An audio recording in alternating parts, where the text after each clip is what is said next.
This is the Policy Council. My name is Amelia Scimitar. Today we're asking a simple question. What do Nigerian youths want? What are their concerns? What would they do differently if they had the chance to organize Nigeria? What are the things for which they think the Nigerian society has failed them? And what do they see as the way forward? Those are the issues that we will discuss today. And of course, we will discuss them with young men, young ladies, who I think have some basis to speak on behalf of the young persons. Enjoy today's program.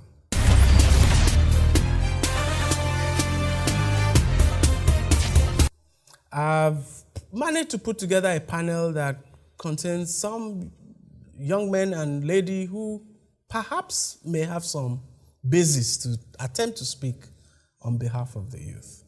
I have Damilola Oluwatoyinbo. He's a public speaker, he's a youth leader, he's an author, and he's a pastor. You're welcome. It's great to be here. I have here next to me Femi Adeoya. He's my friend on Facebook. He's an accountant. He founded a forum I find impressive on Facebook, Patriotic Fund, and they're now called Center for Patriotic Leadership Initiative, CPLI. Yes, nice to meet you. Femi Adeoya. Thank you so much. And of course, the secretary of CPLI.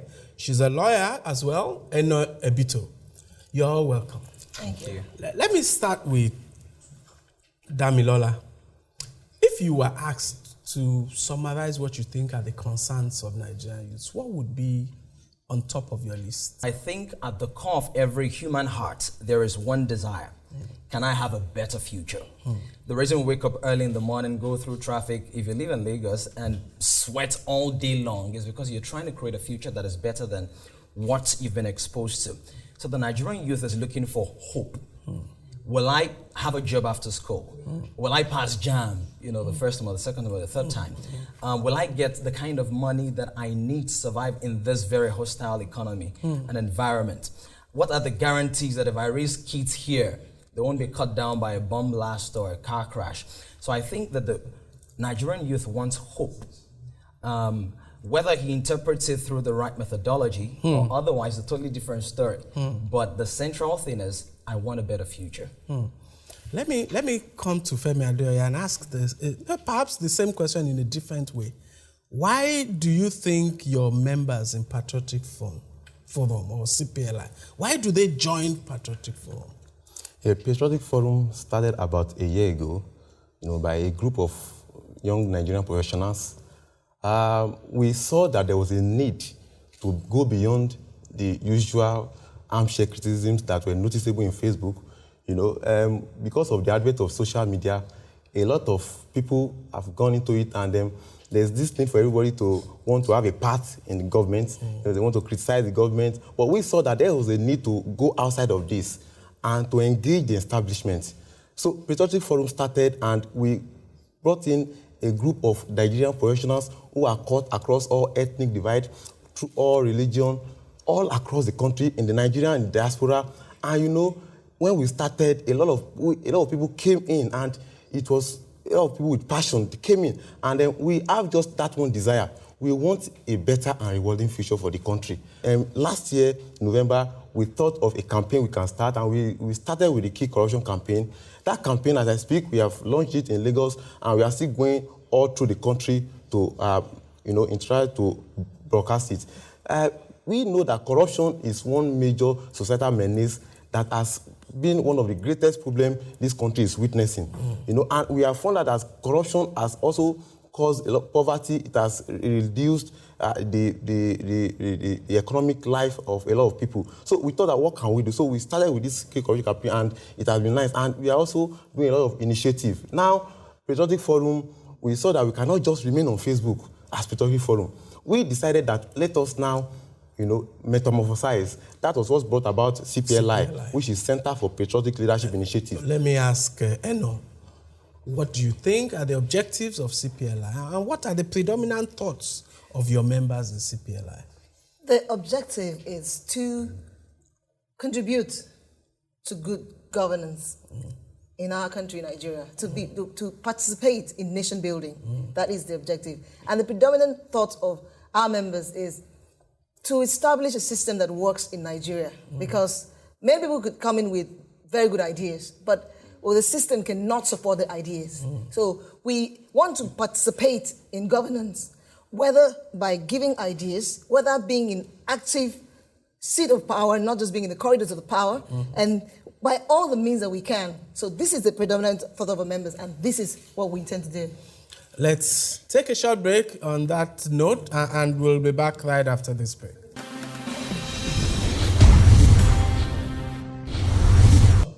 This is still the Policy Council. Damilola, what are you personally, or any organization in which you are involved, doing to improve the lot of the youth, to improve the country itself? Have you been doing anything, or do we just all talk? I believe that we must talk the talk, but more importantly, walk the walk. Yeah. And that national reformation is predicated on personal transformation. So to change the nation, we must start by changing the individuals who constitute the nation. Further along, I believe I'm a pastor, and I believe the revelation is to your spirit, what information is to your mind, what food is to your body. And so I'm deploying two of those key things, revelation and information. Last year, I was privileged to start a school, an after-school school. It's called the Dream Academy. And basically what we do is provide tools and techniques for personal and professional development, for young people to be able to actualize their dreams without resting on their oars and waiting for one job that might never come. So we teach entrepreneurship, effective communication, leadership, basically things that they teach in highbrow institutes that the average young person cannot afford because it's never worked before, but has some money aside for personal development. More so, we also have a series of workshops and seminars across the country. We're currently going to 5 universities. We've done 2 of them already. Bowen and Babcock University. We're going to Covenant University, Redemption University, and Unilag. And basically sensitizing these people as to what they can do on an individual basis. You don't have to be a card-carrying member of a party to provoke change in the nation. You don't have to be from a rich background. Your father doesn't have to be the billionaire next door. But personally, you can begin to take responsibility first for your life, for your immediate environment, and hopefully the stone in the pond will cause a ripple effect so it reaches the banks. CPLI, Patriotic Fund, both of you have mentioned things you're doing. Can you tell us more about some of these things? Yes, one of those initiatives we intend going to is the educational sector of this nation.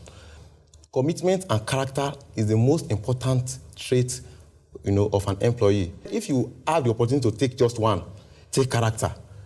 I found out that a lot of people in our nation and a lot of people who are also aspiring to elective posts do not have character, do not have integrity. And just as my colleague has said, the attitude is very, very important. We found out that education as a sector of the country, there's a lot of things we used to learn back those years that are no longer present again. For example, moral education. We found out that now there's no moral education, starting from the primary schools, down to the secondary schools, down to the tertiary institutions. If this can be reintroduced to our educational sector, and students learn all this, it will help them in the course of their work. Then again, we feel that the government need to do a lot of things to improve on the educational sector. Our universities, our tertiary institutions, there are no infrastructures that are there. We need a government that can, help us try to do some things to provide infrastructures there, so that it can help those graduates that are coming out. They can have, they can have their certificate, they can be able to use it and be able to function in the society. Let me ask a question.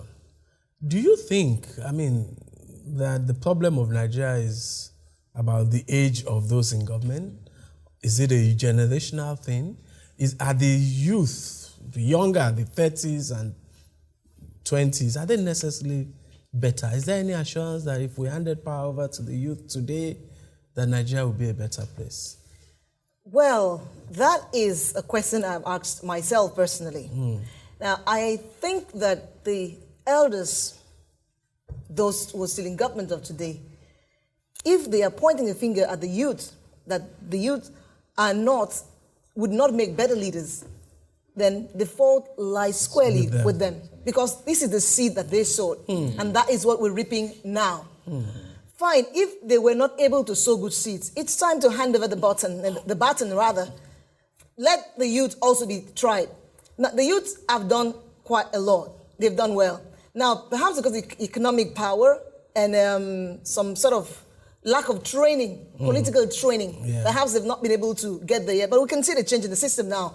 Several youths are in positions of power now. If you check in the National Assembly, you check in the various state houses of assembly, you will see them there.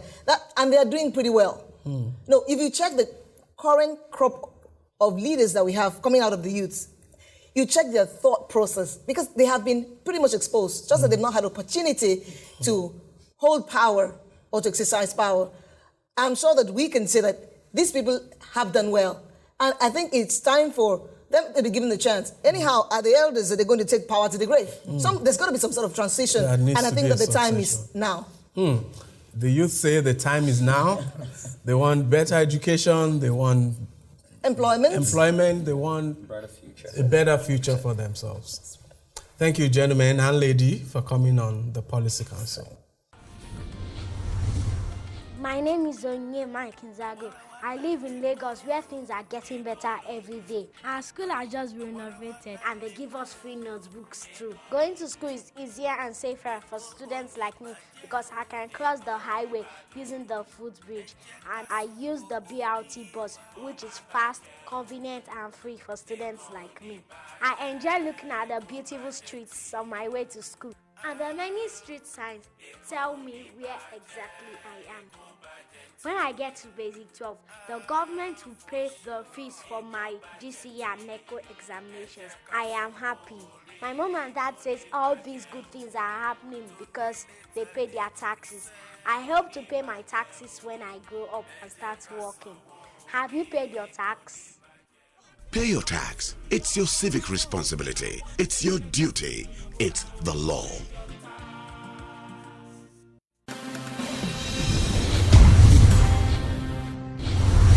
We're still on the Policy Council, and on this segment, I have a young lady, a youth development expert, someone who's worked on initiatives with the Future Awards, and currently a CSR, Corporate Social Responsibility Consultant. Her name is Amelia Scimitar, and together we want to go deeper in this issue of the youths, what their concerns are, what do they want, and all of that. Let me start with a direct question. From your experience, Amelia, what are the major concerns of the youth in Nigeria? I think that every young person in Nigeria wants a better future, irrespective of how they communicate it, irrespective of their daily activities. There is this deliberate consciousness that my future must be better than my present is. Considering the fact that a lot of them were born into a Nigeria that hasn't worked, all we have depended on as young Nigerians are stories of our parents and grandparents of how Nigeria was better in their time. And then if any young person that is introspective who would take a critical look at the country, sometimes I ask myself, what will I tell my children? Will I still tell my children, it was when better. I was younger, it was better, which means Nigeria will be worse? Or would I tell my children, you are lucky, Nigeria is better. In my time, it was worse. And so I think every young Nigerian wants a better future. So you see them work extra hard for those who understand the unfortunate situation that they found themselves as a generation. Others are pretty much, I wouldn't say, I'm thinking of the word. I think others are pretty much indifferent. They don't care. They think that the future will take care of itself somehow. So they might as well enjoy themselves, not be bothered about policy, about governance, about what is happening. Look, the future will sort itself somehow. So I think we have those two kinds of diversions. If you, or maybe I should say, if the kind of youths you identify with, not the other kind you just described, the kind of youths you, or those of your colleagues say in the Future Awards project and all of that, if you guys had a chance to run Nigeria, what do you think you would do differently? First, I'd like to correct an impression. I'm no more with the Future Project or the Future Awards. And so I will be careful to speak on their behalf. But if I would say the vision that led to that, I think it was a generational quest. It was a generational quest. I think that it was a quest to say there are different kinds of young people, not the ones that you report in the pages of the newspaper. There are hardworking young people. There are focused young people. There are positive young people. There are those who are making Nigeria proud within and outside. So that was what inspired that vision. But if I had an opportunity to run Nigeria, I have You've never thought I have about never it. aspired to that position. But if I had an opportunity to run Nigeria, I think that there are certain key things that I would work on. And I've heard people say education, I've heard people say patriotism. I think it will be the attitude. The attitude. The national value system. The national value system and the attitude of Nigerians. I think that with the right attitude, a lot of things will change. If an increasing majority, a critical mass of Nigerians had a positive attitude, had a burden of responsibility to make this country a better place. When you are tempted to embezzle public funds, that attitude or that conscience would freak you, put you in check to say, oh no, don't do this. When you have an opportunity to do anything that is inimical to the growth of the country, that attitude or that conscience would check it. Now, it might be very purist or idealist to say it's not possible to do that, but I think that that's what is fundamentally wrong. The average American who hasn't perhaps even ever traveled outside of his state believes that in his community he has the best that is the best life that is possible anywhere. Even though he may not be anywhere up the social ladder, he believes that within Nigeria within America there is a better life. So they aspire to that better life, and they talk and they carry themselves with a sense of pride that is often called arrogance, because they think that their country, the dream with which their country was founded, is the ultimate dream.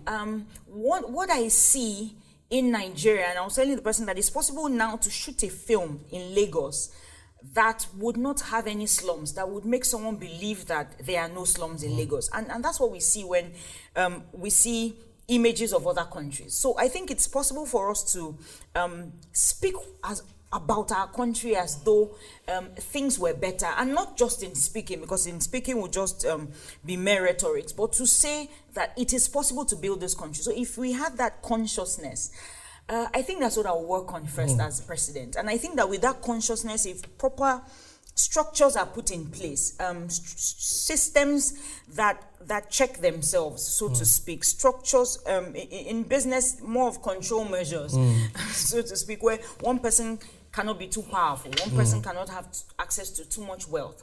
There's a way the system checks you. If the richer you go, the more taxes you pay. For example, I think that I get your point on that.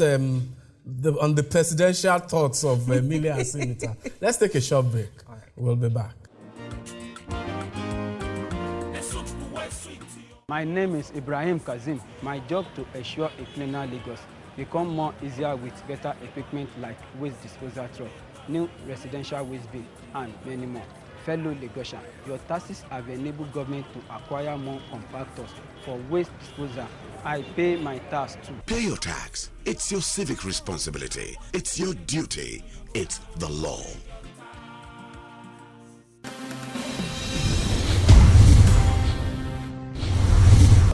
I'm back on the Policy Council with Amelia Samhita. Amelia, I'm going to focus on two things you said in your presidential statement. Manifesto. First of all, you said something about generational quest. Yes. Now, let me share some of my history. Okay. Maybe in my late 30s, we also started some generational quest in conjunction with some other people. Okay. But now we're in our late 40s. Okay. And the dream looks lost. I'm kind of no longer a proponent of generational change. Are those positive values, are those positive things that you seek a matter of age, or rather than a matter of individual principle? It's sad because I think that I'm journeying towards your position or current disposition. I used to believe that as well. I mean, when we started the Future Project and all the other things that I've done, it used to be give young people a chance. It used to be old people look down on us, they talk down on us, they don't want us to grow and all of that. But the more we pushed, the more it sort of pushed us back, because Personally, I have realized that a lot of the young people who say one thing in public do another thing in private. And I'm talking about the very popular ones. And I'm talking about, we will call them strong positive images of celebrities across different sectors of the economy. And so it got me thinking. And I realized that a lot of the people that we so often castigate, a lot of those that we say, oh, are corrupt or are evil, all have prodigies, they all have mentees that they're grooming to take over from them. So in checking the corruption index, as it were, you find out that if it were a matter of just removing A, B, C individual, if A, B, C individual left the scene, rest assured that he or she has mentees or proteges to continue. So it also got me thinking to say that for me, I think it's no longer about a generational quest, because what I see is an increasingly impatient generation, my generation that is, who cannot wait to take over. Now, there's nothing wrong in us taking over. I think succession should be properly planned 15, 30 years ahead. But what I've realized, sadly, is that if and when we do take over, say in the next year or in the next 2-3 years, I am not convinced that my generation is ready to take over. I am not sure that if they got into those positions immediately that they will do better. I see the power of the social media, I see access to information increasingly abused by my generation. Not that it's anything negative, but people go on the social media networks to say things without verifying. I belong to a generation where very few people do research. Very few people know the history of Nigeria. So when we speak sometimes, we speak without the depth that is required. Which is one complaint I usually make about the youths. A lot of passion, but no not depth, not equivalent enough. I won't insight. say not enough. A lot of passion, but not commensurate depth, not commensurate passion.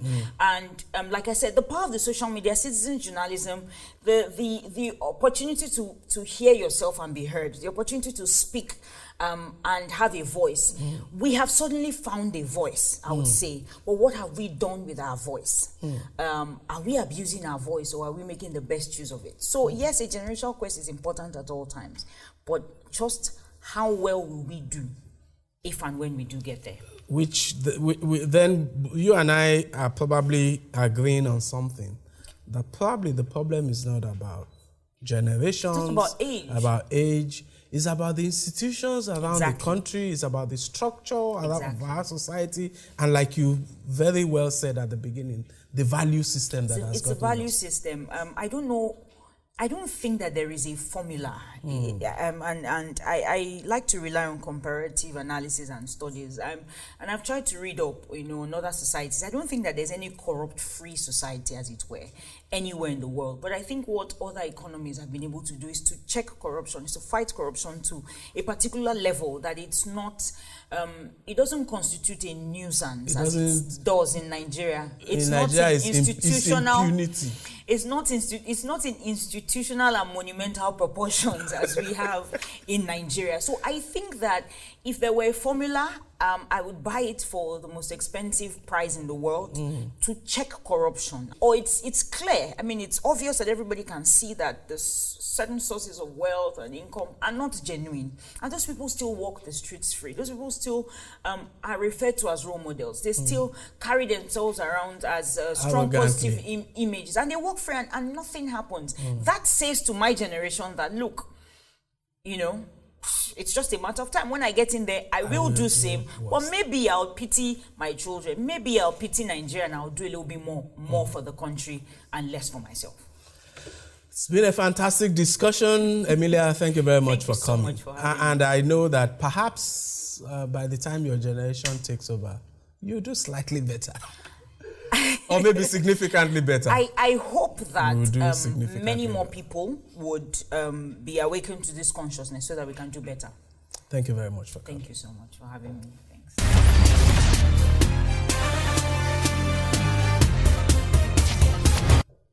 Today we've listened to the perspective of young Nigerians. They want a better future. They want the assurance that their country will provide for them, that they will be able to live the kind of quality of life they've dreamed about all their lives, that they will be able to tell their children that they are lucky that Nigeria has improved. They wish that corruption will be addressed, because they've come to recognize that the main impediment to the quality of life they wish for themselves and their children is the corruption that ravages our country. That's been the program, the Policy Council this week. Thanks for being with us.